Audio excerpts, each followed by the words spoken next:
जारी बढ़ेंगी।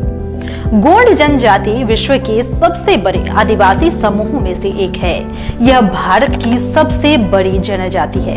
इसका संबंध प्राक द्रविड़ प्रजाति से है और इसकी त्वचा का रंग काला, बाल काले, होठ मोटे, नाक बड़ी और फैली हुई होती है। ये अलिखित भाषा गोंडी बोलने वाले माने जाते हैं, जिनका संबंध द्रविड़ भाषा से है।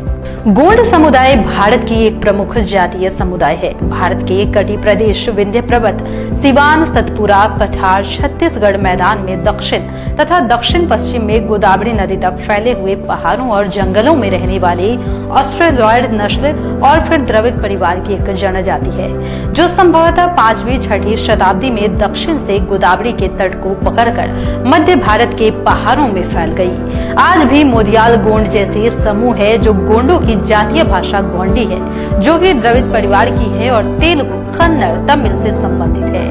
अगर इस जाति की परिचय कराएं तो यह जाति उत्तर प्रदेश में सोनभद्र, मिर्जपुर, वाराणसी, चंदौली, जौनपुर, भदोही, आजमगढ़, गाजीपुर, मऊ, देवरिया, बलिया इत्यादि जनपदों में निवास करती है, जिनकी जनसंख्या 15 लाख से भी ज्यादा है।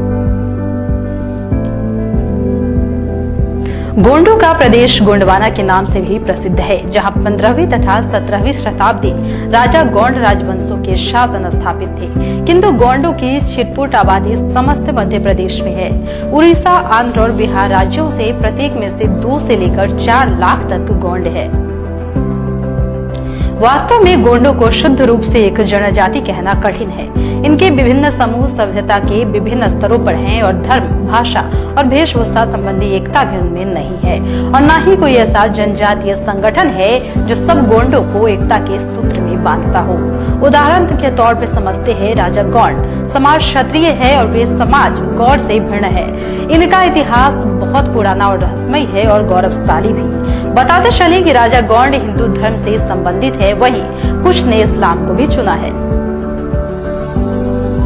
राजगोंड का भारत की जातियों में महत्वपूर्ण स्थान है, जिसका मुख्य कारण है उनका इतिहास। 15वीं से 17वीं शताब्दी के बीच गोंडवाना में अनेक राजगोंड राजवंशों का दृढ़ और सफल शासन स्थापित था। इन शासकों ने बहुत ही दृढ़ दुर्ग, तालाब और स्मारक बनवाए, सफल शासकीय नीति तथा दक्षता का परिचय दिया। इनके शासन की परिधि मध्य भारत से पूर्वी उत्तर प्रदेश और बिहार तक पहुंचती थी। 15वीं शताब्दी में 4 महत्वपूर्ण गोंड साम्राज्य थे, जिनमें की खेरला, गढ़मंडला, देवगढ़ और चांदागढ़ प्रमुख थे। गोंड राजा बख्त बुलंद शाह ने नागपुर शहर की स्थापना कर अपनी राजधानी देवगढ़ से नागपुर स्थानांतरित किया था। गोंडवाना की प्रसिद्ध रानी दुर्गावती राजगोंड राजवंश की रानी थी। अगर बात करें गोंड जनजाति के इतिहास की, तो यह बहुत ही पुराना है। इस जनजाति का इतिहास उतना ही पुराना है जितना कि इस पृथ्वी ग्रह पर मनुष्य, परंतु लिखित इतिहास के प्रमाण के अभाव में खोज का विषय है यह जनजाति। गोंड जनजाति के प्राचीन निवास के क्षेत्र में साक्ष्य उपलब्ध है और यह समुदाय द्रविड़ वर्ग के माने जाते हैं, जिनमें जाति व्यवस्था नहीं थी। गहरे रंग के ये लोग इस देश में कोई 5 या 6 हजार वर्ष पूर्व से निवासरत है। एक प्रमाण के आधार पर कहा जा सकता है कि गोंड जनजाति का संबंध सिंधु घाटी की सभ्यता से भी रहा है। आपने गोंडवाना रानी दुर्गावती के शौर्य की तो कई सारी गाथाएं सुनी होंगी। आपको बताएं कि उनकी गाथाओं को आज भी गोंडी, हलवी और फिर भतरी लोकगीतों में बड़े वर्ग के साथ गाया जाता है। आज भी कई पारंपरिक उत्सवों में गोंडवाना राज्य के किस्से कहानियों को बड़े चाव से सुनकर उनके वैभवशाली इतिहास की परंपरा को याद किया जाता है।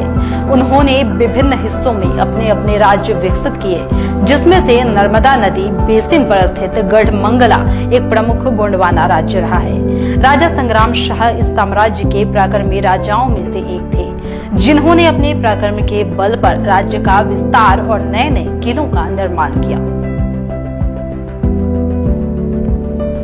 17वीं शताब्दी के समय गोंड राजा प्रताप सिंह जूदेव गुबड़ा दरेश का उल्लेख मिलता है। यह बहुत ही बुद्धिमान और प्रतापी राजा थे।